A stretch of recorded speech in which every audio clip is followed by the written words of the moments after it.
Welcome once again to the Peacock Alley American Grill and Bar in downtown Bismarck. It's Wine Down Wednesday night at the Peacock Alley, half-price bottles of wine. So I encourage you to come on by and join us in downtown Bismarck for a festive atmosphere as always. Another edition of the Legislature Today radio show is on the air with Gary Emineff. I'm Scott Hennon, the host. Dale Wetzel is here after another busy day in the Legislature. Why is it now that you're just telling me that there's half-price bottles of wine? Well, sorry. Come on, man. After the show, you can... Do they have any Mad Dog?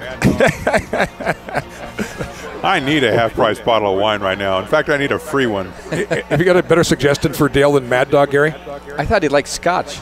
I do like Scotch, but, I just wash it down with Mad Dog. The Scotch is not half price tonight. Okay. Yeah, you have to talk to Mr. Zimmerman about, a Scotch night. We'll work on that another night. Anyway, welcome, folks. We're glad to be here. We have an exciting program for you again tonight, and of course, it's the kickoff week. A lot happening. Dale, just give us a little run through on what happened in the hallways of the state capitol today. Well, interestingly, the most notable thing that I heard about today didn't have anything to do with legislation. A state senator named Robert Eberle, who's from Lair in south central North Dakota, he started choking in the cafeteria yesterday. He was choking on a piece of dry bread. He was having lunch and he started to choke to death. Wow. And he is an EMT, and here he is an EMT, and he's having a problem. So another gentleman, a freshman by the name of Peter Silbernagel of Castleton, came and gave him the Heimlich maneuver and saved his life. Wow. And I talked to them about this today, and we'll have a story about it. And Mr. Eberle, Senator Eberle, he is a EMT, and he said what he was doing while he was in trouble, he was looking for a chair to throw himself on, because apparently that's what you do if you can't have someone give you the Heimlich maneuver. What you try to do is essentially throw yourself on an object with an edge so that you can give yourself the Heimlich maneuver, strike your mid-abdomen and dislodge the food. And it was very interesting to talk to both of them about it, because they were Mr. Eberle, Senator Eberle, was sitting at a table with three companions, and none of them knew the Heimlich maneuver. In fact, Terry Wanzik, a state senator from Jamestown, he said, basically, I panicked. I didn't know what to do, and so I called for help, and Representative Silbernagel came over and helped. And wow, that's an amazing story. Sort of puts the usual buzz and stories into a little bit of perspective, doesn't it? Yes, it does. But getting back to business, today we have the State of the Judiciary address by the Chief Justice. His name is Jerry Vandewall, whom we had on last night. And he said that essentially that the judicial system in North Dakota is at a crisis point because of the extra workload that they have from oil development and the population growth in North Dakota. He asked the legislature for 3 additional judges. I think the budget also includes at least a half dozen new court clerks. I think actually it's 7. And the legislature is very leery about adding personnel of any kind, and so these requests will get quite a bit of scrutiny. Another thing that the Chief Justice said that I thought was pretty interesting, one of the things that he wants is something called, I don't remember the nomenclature, but it is a person who would be in the Supreme Court office who would help people who are representing themselves, essentially help them to navigate the system. Public advocate kind of a setup? I don't know if it's called a public advocate, but essentially it would be someone, if you are someone who is self-represented, which is, I think, sounds better than pro se litigant, you would be able to call this person and say, what about this procedure? How should I, what am I doing wrong? Because Chief Justice Vandewall said that an increasing number of people are representing themselves either because they want to or because they don't want to pay a lawyer or can't afford one.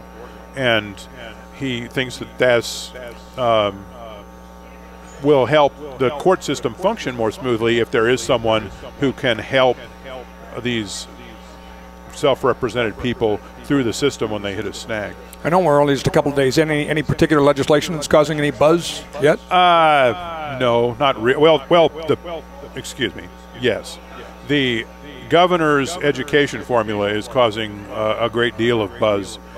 What this essentially would do is fold the money that the governor, that has been used for property tax relief, for property tax subsidies essentially for local school districts. What it takes that amount of money, it almost doubles it, and makes it part of a comprehensive school finance formula. And the logic here is that the state government's job is to pay for local education, not subsidize local property taxes. And so what the goal here is to provide a sum of money that would be enough to provide what's called an adequate education for every North Dakota student. In exchange, these school districts would essentially have their property taxes limited even more than they are now. Several years ago, the property tax mill levy ceiling was 185 mills. Under this proposal, it would go down to 60. And already, well, actually, the ceiling was reduced to 110 a few years ago, and then it would go down again to 60 mills. And that mill levy cap would not be able to be raised except by a vote of the patrons of the school district. And that, what the objective here is that the legislature doesn't want to get into the business of constantly raising the amount of money that's used to subsidize property taxes, because it does increase because the value of property increases, and in order to keep your tax rate the same, you have to provide more money. And what they want to do, what the governor wants to do is say, okay, this money, we'll give you this money and we'll give you a lot, but it is for education, it is not for property tax relief. Property tax relief is your job. And essentially you put the onus, if I may say so, back on the local school board to manage the system in a way that keeps the patrons happy in terms of keeping their property taxes down. Very interesting. It'd be interesting to see how that is received by the legislatures. See, it's people. I sat in the House Appropriations Committee. Actually, the House Education and the House Appropriations Committees both went through this, and it was quite clear that neither committee. I mean, we're just at the beginning of understanding this, and it's complex. And who's brainstormed? The governors? It's the governors. I mean, the governor understands this stuff, I think, better than anyone. I mean, I'm sure that no one understands it better than he does, and he's worked with it since he was in the legislature in 1984, and he essentially was the architect of a school education finance reform plan that headed off a fairly major lawsuit by some school districts. So when the governor deals with education finance, he definitely knows what he's doing. And what folks are a little bit leery of, especially the conservative Republicans, they're saying, boy, this is an enormous spending increase. Can we sustain this? And also, just what is the logic here? I mean, I've told you what I think the logic is, but I may not understand it either. I mean, I've tried to understand it as quickly as I can, and I think my logic is sound, but I could be off base. Well, that will no doubt command a lot of oxygen in the coming weeks, and it'll be fascinating to find out more about that. Thanks for a great recap on a busy day. Tomorrow, as you mentioned, is part of our focus in tonight's program. It'll preview what to expect at the legislature tomorrow. And by the way, this hour of the program brought to you by the University of Mary, America's leadership university, our sponsor. We thank them very much. So let's turn it over to Dale Wetzel, the managing editor for Great Plains News, and introduce our first guest of the hour. Mr. Representative Kenton Onstad is the House Democratic leader. He was just elected to this job in December. He's been in the legislature since 2000. He was first elected in 2000. He is a former teacher and football and basketball coach, and he brings these skills to bear as the Democratic leader, as an exhorter of his caucus. And he represents District 4, which essentially is the Fort Berthold Indian Reservation. It's a large, split in half district. It's tough to get around in, and it has several counties because the logic of legislative redistricting is you want to keep the Indian reservations whole in one district, and District 4 includes the Fort Berthold Indian Reservation. So we're talking to Representative Onstad in part because he represents that district. We're going to have later on the chairman of the Turtle Mountain Band of Chippewa and the director of the Indian Affairs Commission, and tomorrow we're going to Mr. Richard McLeod, who is the chairman of the Turtle Mountain Band of Chippewa, is going to be giving a speech to the legislature about Indian tribal government relationships. And so we wanted to ask Representative Onstad about these issues in his capacity, both as the House Democratic leader and as a representative of the largest and probably almost certainly the most prosperous reservation in North Dakota. So, Representative Onstad, what sort of things do you think this speech will focus on, and what should it focus on? Well, I think, well, first of all, thank you for the invite. The tribal and state relations are a series of years that have proposed, and when the federal government keeps turning more responsibility over the states, I think it's really responsible of this state to get more involved in those state and tribal relations. And, you know, having conflict, I'd rather have cooperation rather than conflict. And typically, what the 3 affiliated tribes that I live at and all the tribal members, we have so much in common.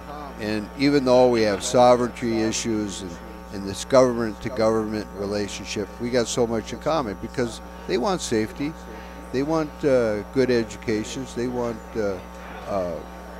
take care of the environment, streets and all those things. So rather than we look at there's so much difference, it's what we share and our goals are really are equal, and so as to try and work together, and that's to create agreements between the state and the tribes, and any hostility that's probably been out there is, you know, is kind of really unfounded, and to recognize that we're all citizens together. That's work. To what extent? Can you give us examples of how the tribal government and the state tribal governments and the state government work together in solving problems? Well, we can go back a couple years, typically because of treaties and congressional action way years ago. We talk about tax agreements and so on. So we deal with gas tax, for example. And so the state has entered agreements with all the different tribes about the gas tax. We've currently, a few years ago, we entered an agreement with 3 affiliated tribes about the oil and gas tax. And so those kind of deals keep progressing, working towards that, because there has to be a trade-off when you not going to deal with one issue, and because of that want to coincide with some tax agreements. It becomes a natural trade-off, and it's not so much what's happened at the state level. It's because of treaty action and so on that kind of oversees a lot of federal law.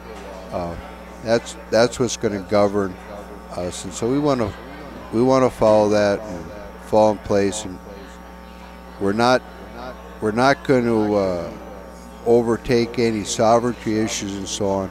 We can work together this through agreements, and those are some of the things that we've done in the past. One of the things that you've been working on as a legislator is the 3 affiliated tribes. The reservation is a major source of the production of oil in North Dakota. That is where a lot of the production is happening. There is an agreement between the 3 affiliated tribes and the state that regulates oil production on the reservation and also dictates how the tax revenue is divided. Now, at present, the state government from production on Indian tribal land gets 50% of the tax revenue, and the tribe gets 50%, the state gets 50%. On privately owned land within the reservation boundaries, the state gets 80% and the tribe gets 20%. Now, the tribe has attempted to adjust these percentages, specifically the percentage about tribal land. They think that they should get a larger share of the oil revenue. What do you think about that argument? Could you just talk about that? Well, some of the things that happen on the Fort Berthold Indian Reservation, they have their own communities of Mandarine, White Shield, and if you want to look at the Four Bear segment and so on, they have those communities. They're not part of the current funding formula that we have. They also have their own BIA roads. They have their tribal lands and their needs of water issues and so on. So those are equivalent to what we have in other parts of rural North Dakota. So financially, they look at trying to serve some of those needs. And I think the goal, long term, the Indian Gaming Act was trying to get to be more self-sufficient. This is part of the goal that they are fortunate where they're located at. There's a natural resource called oil under their property, and so we're looking to develop that.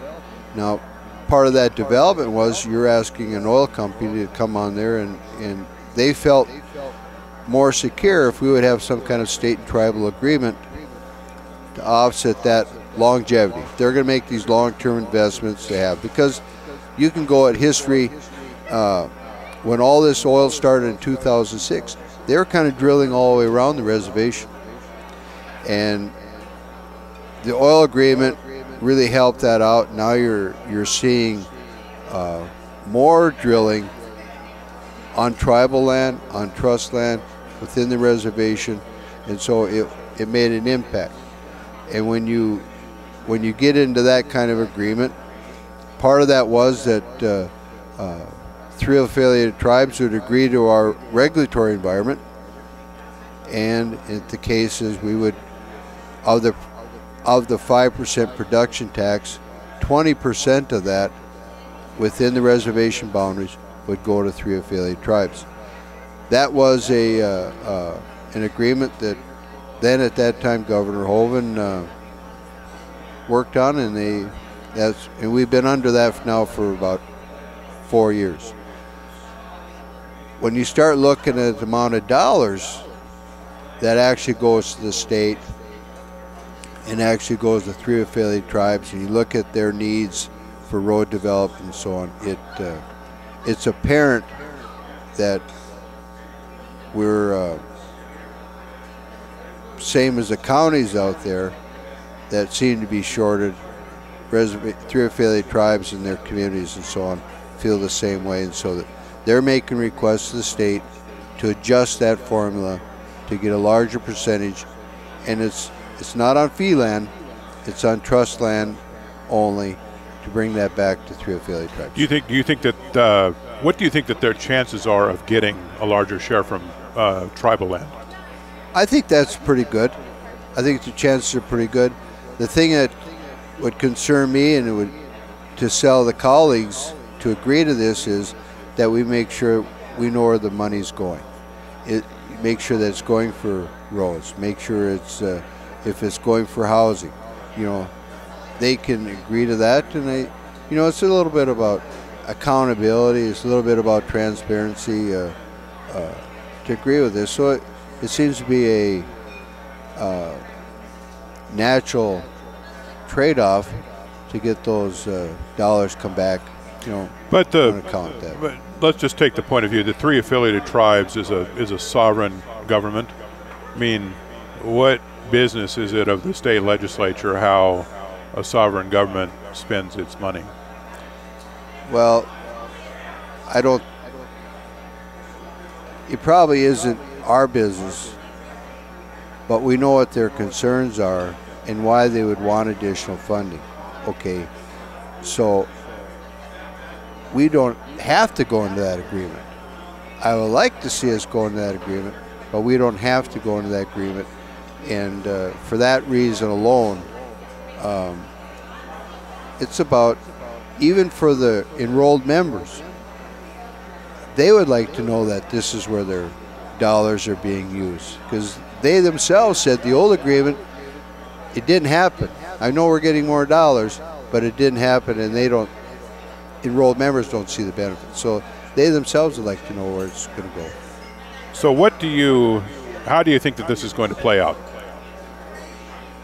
Well, it'll play out typically where everything else goes. The bill's going to get introduced. You're going to have to regular hearing process and answer some questions. In the end, they're going to look at the fiscal note. How much does it take out of the state share versus that? I think that's going to be a small drop in the bucket when you look at the overall picture. It's going to be huge for 3 affiliated tribes. It's going to be huge for the communities back there. It's going to be hard for the state to cry poor mouth on this one, isn't it? I mean, the state has an ocean of oil money, doesn't it? Right. Absolutely right. It's we're driven that way, but this is a real possibility. It's a real avenue that the tribe, and 3 affiliated tribes especially, can really reach more self-sufficiency. It's their minerals.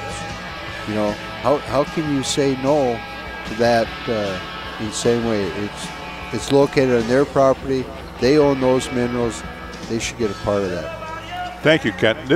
You've been listening to Kenton Onstad, Representative Kenton Onstad from Parshall. He is the House Democratic leader and the representative from District 4, which covers the Fort Berthold Indian Reservation. Thank you, sir. Thank you. We'll be back with more live from the Peacock Alley, American Grill and Bar, downtown Bismarck. It's the Legislature Today radio show on 550 K-Fire, AM 1100 The Flag, and AM 1090 Talk Radio in the Pocket.